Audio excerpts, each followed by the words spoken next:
我刚陪客户签订完下个季度合作明细，出门就看见马路对面的男友方明，他正搂着一个长发短裙的女孩，动作亲密。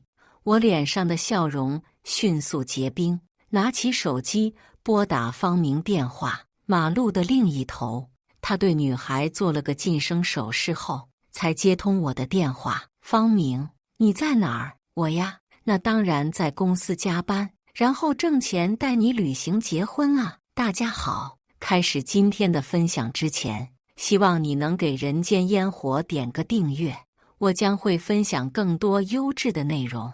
我的视线有些模糊，滚烫的泪水浸湿了眼眶，因为当方明说出这句话的时候，他身边的女孩故意和他接吻，干扰方明和我通话。手机里传来接吻的波声后，我深吸一口气，笑着问方明：“你身边是不是有别的女孩呀？为什么我听见亲吻的声音呀？”方明有些恼怒地将女孩重新搂进怀里，宠溺地在她屁股上拍了一下：“哪有？你听错了。话说你什么时候下班了？我开车去接你。”“不用了，我今晚约了客户还没结束。你忙吧。”不等他回话，我火速挂断电话。如果再慢一瞬，我担心自己的情绪暴露。身旁的客户周田看着马路另一边的一对情侣，立刻什么都明白了，挑着眉问：“家被偷了呀？”方明放下手机后，似乎是有所感触，朝我这边看了一眼。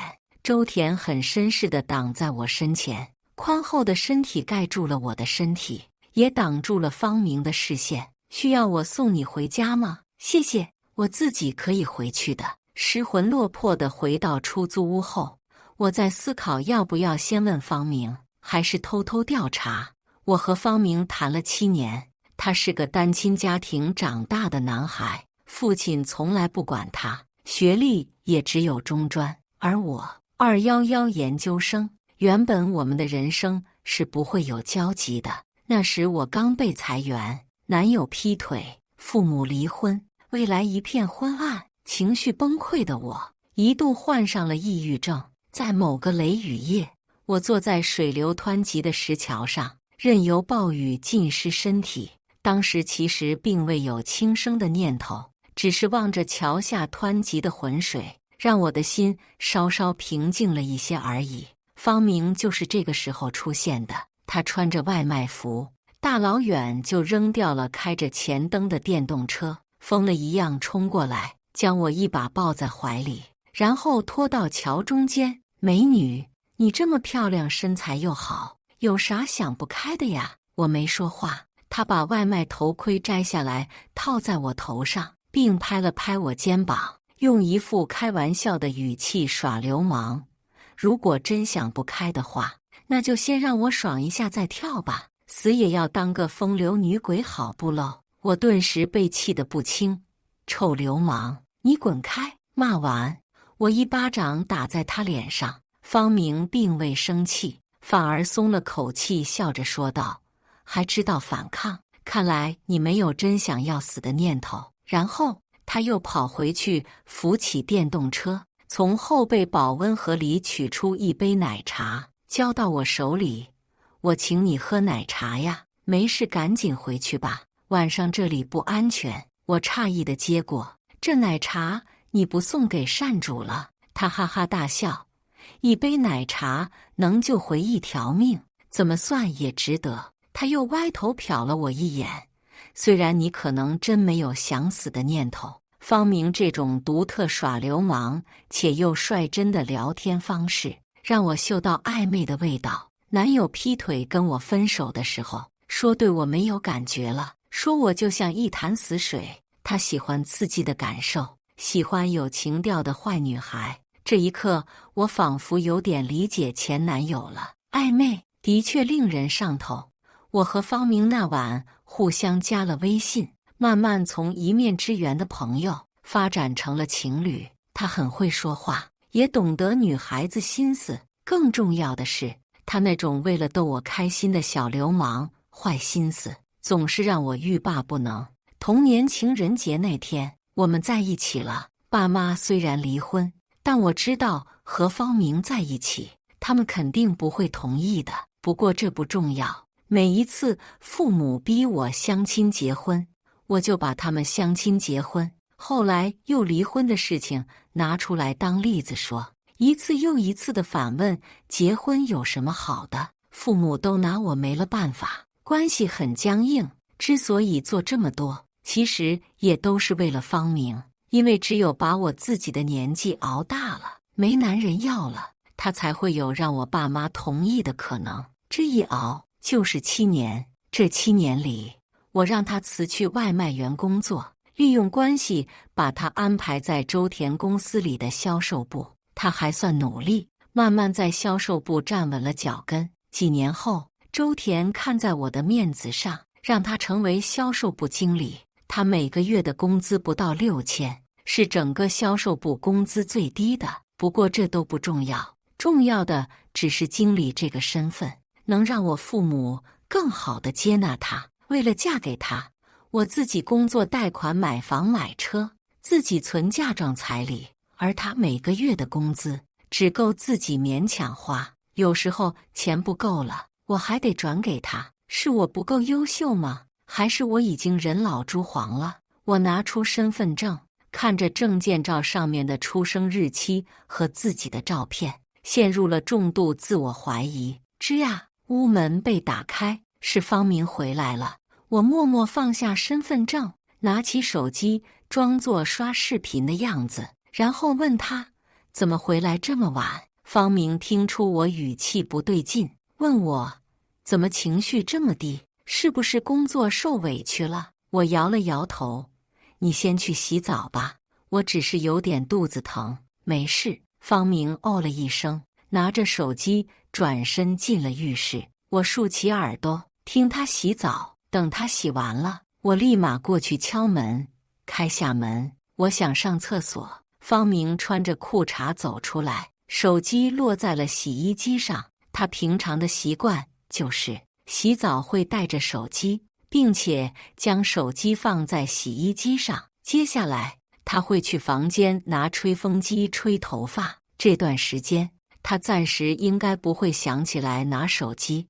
我关上厕所卫生间的门，快速拿起手机解锁，然后查看微信聊天记录。可惜的是，很干净，没有不该存在的暧昧聊天记录。不过我还是从他的支付记录里发现了端倪。他最近1年经常给一个女性账户转账，有几百，也有几千，前后后算下来，大概快有4万多了。循着账户信息，我很快在他通讯录里搜到了那个女孩，迅速记住女孩的微信账号后，将手机放回原位。等我上完厕所开门时，方明不知道何时出现在门口。啊！我被吓了一跳，你怎么一点声音没有，跟个鬼一样？方明嘿嘿一笑，你不是说肚子疼吗？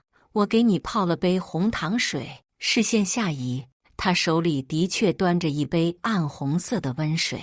我接过，转身进了房间，他则是迫不及待进了厕所拿手机。晚上他背对着我玩手机，我忽然开口问他，旅行结婚的钱你攒多少了？方明转过身看着我，有些诧异，怎么想起来问这个？还差点，要不然你先赞助我一点。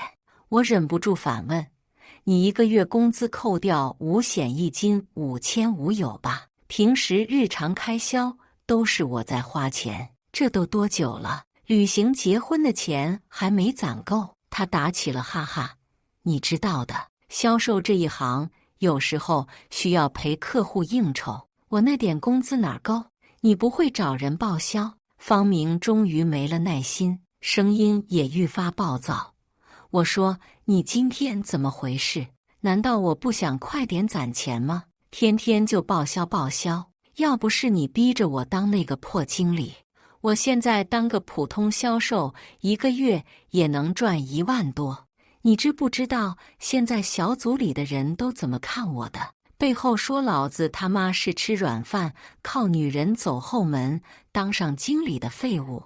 在那里工作的每一分每一秒，对老子来说都是煎熬。我一时哑然，没想到自己的扶持在他这里变成了负担。原来一直以来都是我一个人为了结婚在努力，方明还在喋喋不休。我的沉默好像变成了他宣泄情绪的口子，直到我开口淡淡地问他：“你和那个女孩谈多久了？”方明的声音戛然而止，瞳孔里满是愣然。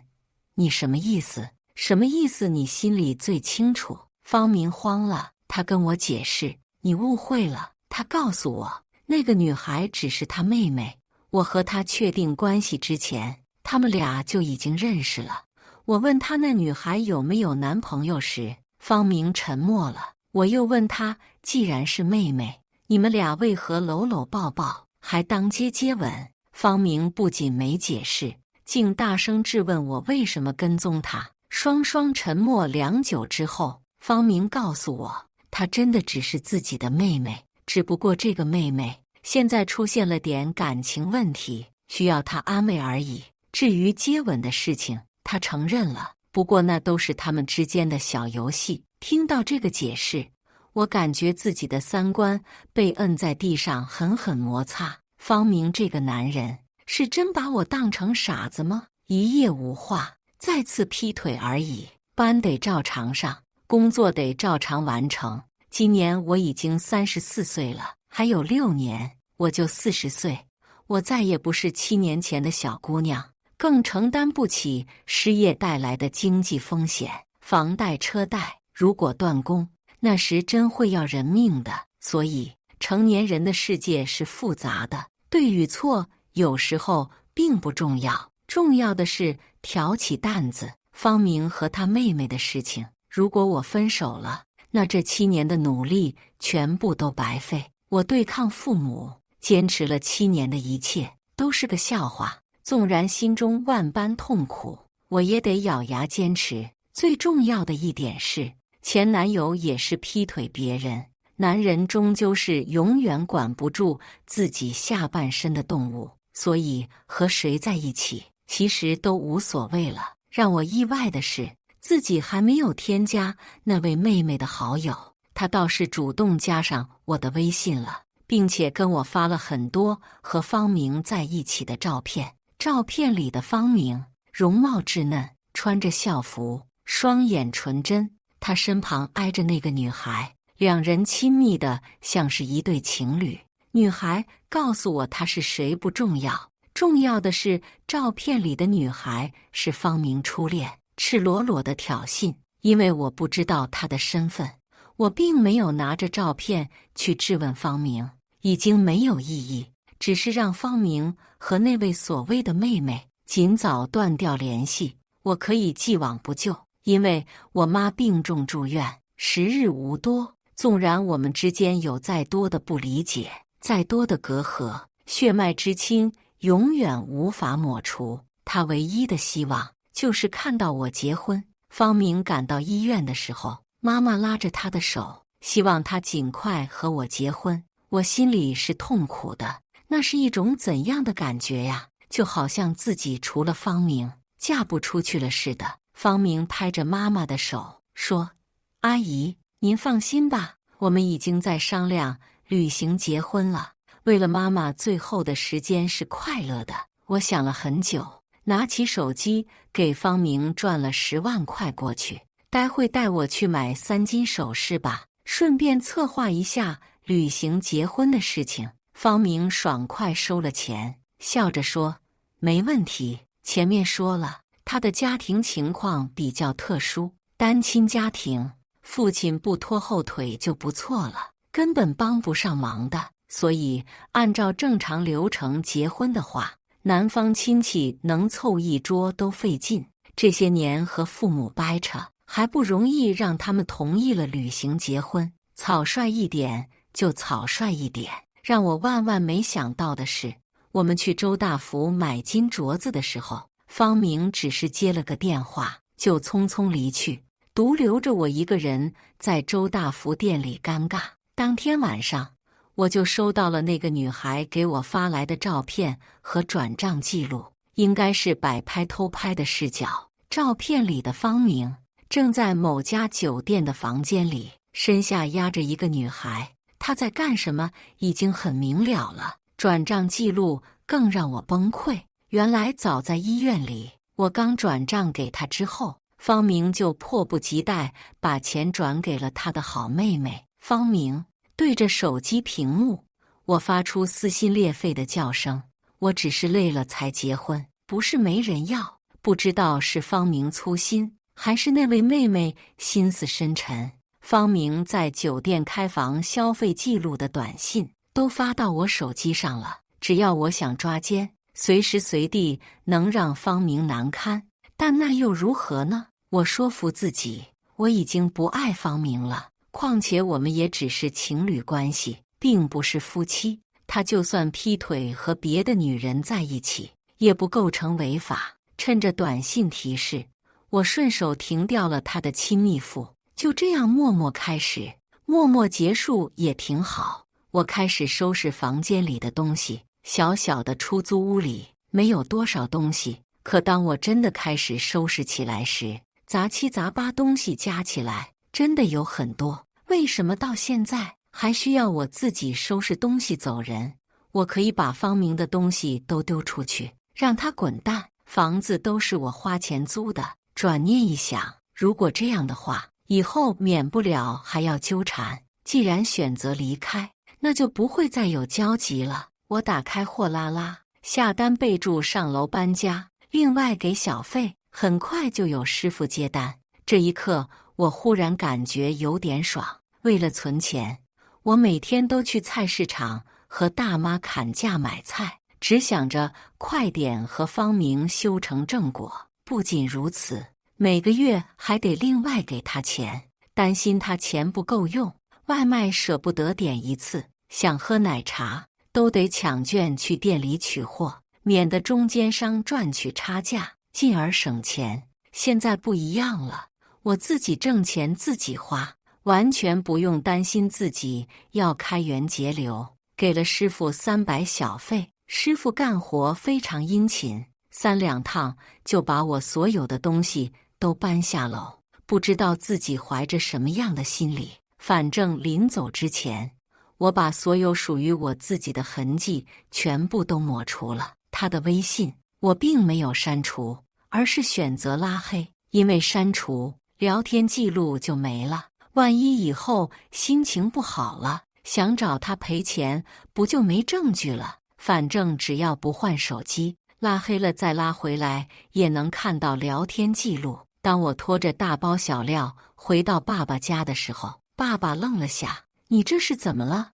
我从没跟父母说过和方明同居的事情，所以就撒了个谎，担心你一个人住，没人照顾呗。正好我爸家距离公司近，知女莫若父。爸爸打量着我，啧啧道：“看你这强颜欢笑的表情，应该是和方明分手了吧？你俩同居的事情我早就发现了，不用搞那些。爸爸这儿你想住多久就住多久。对了，最近你妈在医院咋样？父亲到底是男人，什么都看得开，同居的事情被他说得轻描淡写，倒是我显得有些焦作了。这要是换成我妈，肯定得说我300回合，最后导致的结果就是我们会争吵，然后互相气哭彼此。第二天就去手机营业厅换了一个号码，并把新号码发到朋友圈里，让那些觉得需要我的人保存一下。当然，屏蔽了方明。今天去公司找你谈后期合同合作细节，老板跟我说你请假了。很快，周田发来微信信息，我刚准备回复，他的电话就打了进来。不得了啊，全年无休的大美女居然舍得请假了。我还特意去查了一下国际新闻，寻思也没发生世界大战啊。周田夸张的声音传出，我忍不住被逗笑了。怎么还不能让我请假？没有人规定吧？见面聊聊，你后面啥时候请假都行，但是今天不行，我真有事找你。好，我们约在咖啡馆见面。周田选的地方有点特殊，我发现店里墙壁上贴了很多对新人结婚照片。这里是，我恍惚觉得有些熟悉，好像在网络上刷到过，是本地最火的网红相亲咖啡店。据说这里促成了很多对夫妻，店主很有商业头脑，每一对成功牵手的夫妻，他都会去现场随份子，然后拍下他们最美的照片，拿回来贴在咖啡店的一面显眼墙壁上，一传十，十传百，加上老板自己还会发平台视频什么的，他的店就成了相亲网红店。约这里干啥？我很费解。谈何合作后续内容？为什么约咖啡店？周田笑了笑，淡定地端起咖啡边品边说：“你今天和以前不一样了。”哦，哪里不一样了？他抬起头，之前看到你男友劈腿，今天上午请假，发朋友圈换新手机号，咱们都认识5、6年了，你连头像都懒得换的人，怎么好端端会换手机号呢？唯一的解释就是你分手了。我微微挑眉，毫不吝啬鼓起了掌。细，太细了。还有吗？继续说。周田抿了抿蘸咖啡渍的厚厚嘴唇，开口：“我觉得分手对你来说是件好事。方明的确配不上你，所以当你发了那条朋友圈的时候，我就已经把他开除了。”我端起咖啡的动作顿时愣住。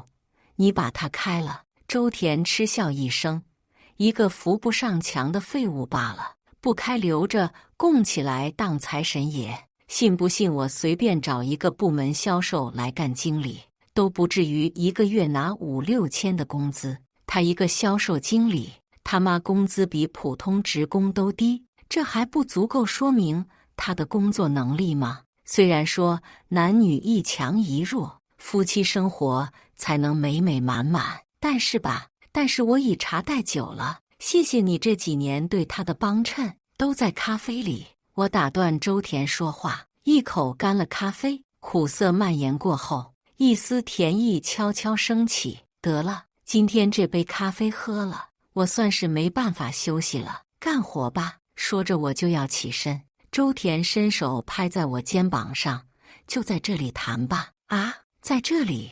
这可是别人相亲的地方。周田笑着解释，我希望你多看看美好的事情，虽然分手了，但也不能彻底对男人失去信心。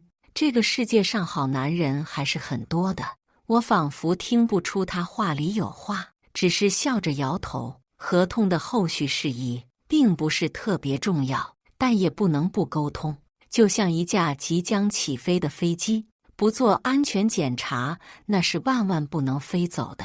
这是保障，也是负责任的表现。我们敲定好细节后，已经是中午12点半了。周田约我去饭店吃饭，我拒绝了，因为我今天本就是休息日，可不想浪费这难得的休息时间。我去了本市的欢乐谷，说来惭愧，月薪快2万的我，不仅没休息过，甚至连本地游玩游乐项目都很少体验过。所以我体验了一把大摆锤、过山车等刺激项目，那种爆炸性的离心力，感觉快把我的灵魂都摇散架了。真的是人在前面飞，魂在后面追。尤其是那个大摆锤下来之后，我的心脏前所未有的高频率跳跃，并发誓自己再也不去了。这人啊，就是有惰性的。请了1天假，尝到放纵的快乐后，我跟着又请了半个月的假。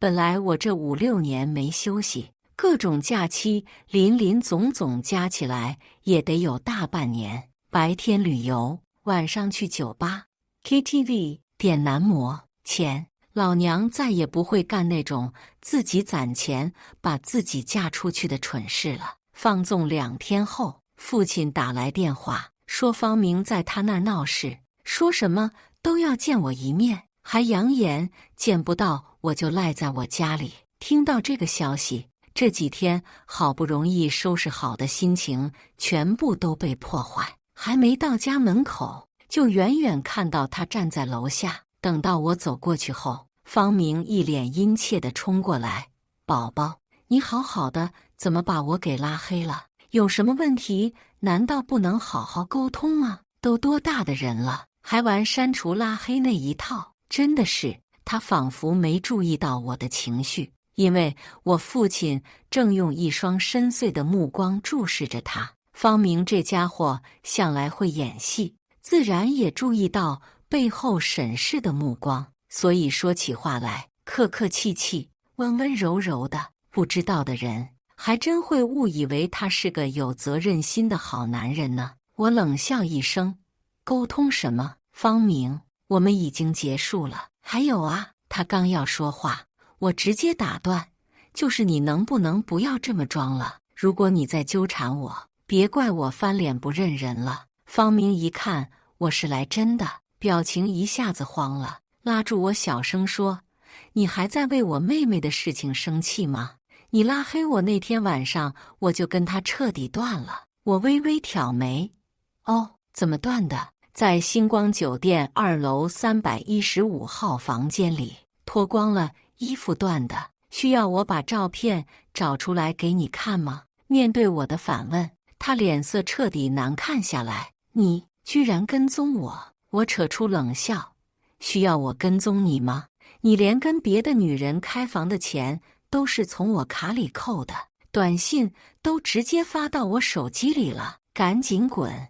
以后不要再让我看到你，咱俩好聚好散。方明似乎还有些不甘心：“你来真的，宝宝，这一次我真的知道错了，我保证以后再也不会犯了。”迟来的道歉如果有用的话，世界上就没有那么多人说如果。我懒得再跟他废话，直接转身进屋。方明刚要跟上，被我父亲伸手拦了下来。男人要有自己的尊严，小伙子，你走吧。这件事结束了吗？并没有。休假结束去公司上班，所有同事看我的眼神怪怪的。领导看到我去上班，直接吓得从办公椅子上跳起来：“你怎么来了？”只给了一句“你不合适我们公司”，当场就把我开除了。无论我问什么，领导都支支吾吾不肯回答。还告诉我自己上网看一下就知道了。我懵了。周田疯狂给我打电话，我调整好情绪，接通电话后才知道原因是方明这个烂人，他居然为了报复我，竟将之前我们在一起时候的私密照以及视频全部都传到网上去了。这烂货给他自己打了马赛克，但是我身上是光溜溜的。第一次渣男劈腿，我在桥上坐着淋暴雨没哭；第二次方明劈腿，我也没哭。但是当我得知方明对我做的事情之后，我哭了。我不是哭方明，我是哭自己。当初眼瞎了，看上这么个畜生。周田很快见到我，并将情绪失控的我抱在怀里。放心吧，我已经联系我爷爷，动用他的关系把事情压下来了，视频绝对不会在网上乱传播的。那些传播视频的人，我会找人依法追究，给你请最好的律师，让那个渣男永远蹲监狱。我没有想过，周田背后的力量比我想象中还要大很多很多。事情第二天就被压下，因为这件事本身我是受害者。所以周田告诉我他运作关系的时候，并没有遇到多大的阻碍，这不得不让我有些好奇，周田背后到底站着什么人，居然这么容易就把我的视频给压下来了。后来我才知道，他对外宣称我是他内定的夫人，所以夫人有难，丈夫必须得帮，这份人情可欠得太大了，唯有以身作赔。好在周田的经历让我心理压力不是那么大，他有过2段失败的婚姻，还有2个孩子。如果他是初婚，没有孩子，那我跟他在一起，真的压力会很大。话说回来，第3天的时候，方明就被警方抓捕，以传播视频、侵犯他人隐私等多项罪名，被判处有期徒刑17年。至于他口中的妹妹，周田也调查了，他告诉我，方明和那位妹妹也的确是彼此的初恋，只不过当初方明跑外卖的时候，妹妹嫌弃他，就分手了。后来方明在我的扶持下，渐渐有了一份体面工作，又去找那个所谓的妹妹。方明用我的钱和他的工资供养着妹妹，两人很快旧情复燃。那天在马路对面看到他俩在一起，是那位妹妹故意为之。后来酒店事情也如出一辙，妹妹一直以为方明逆天改命，所以她试图想要让我和方明分手，就上演了那些戏码。事实也如她所料，我和方明分开了。只不过让她没有想到的是，方明居然并不是他想象中的那种掌管一个部门的领导，只不过是个换了皮的花架子而已。当我停掉了方明的亲密付后，他再也负担不起妹妹高额的消费，最终事情败露，妹妹跑了。方明一看自己梦中情人跑了，才开始后悔，转头回来找我复合。被我拒绝之后，他心生愤恨，把我们的私密全部公之于众。最后，法律给了他应有的惩罚。和周田结婚后，我辞去了工作，专心在家带娃。我也想好了，将来周田如果出轨，那我就把心思都放在孩子身上。经历过3次背叛之后，我还能相信爱情吗？说句伤周田心的话，我不敢相信男人了。选择他嫁给他，只不过是权衡利弊之后的选择罢了。以上就是今天分享的故事，大家有什么想说的、想吐槽的，欢迎在下方评论交流。也更希望能给人间烟火点个订阅，我将会分享更多优质的故事内容。